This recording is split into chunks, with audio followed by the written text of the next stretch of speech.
Hello বন্ধুরা, সবাইকে জানাই শীতের সকালের শুভেচ্ছা। সবাই কেমন আছো? আশা করি ভালো আছো।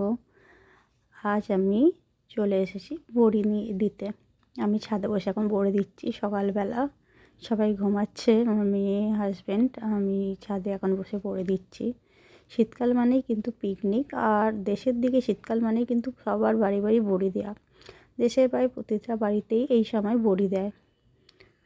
আর এটা বিউলির ডালের বড়ি। এই সময় দেশে গয়না বড়ি, পোস্ত বড়ি, বিভিন্ন রকম বড়ি দেয়। তো আমিও ভাবলাম ট্রাই করে দেখি পারি কি না। আমাদের দেশের বাড়িতেও দেয় আর আমার জন্য পাঠায়ও। তো তাও ভাবলাম নিজে একটু বানাই, নিজে বানিয়ে খাওয়ার মজাটাই আলাদা, তাই না? তো চেষ্টা করতে তো ক্ষতি নেই, তো ওই জন্য চেষ্টা করছি। জানি না কেমন হবে, অবশ্যই তোমাদের সাথে শেয়ার করব কেমন হলো। ঠিক আছে, টাটা।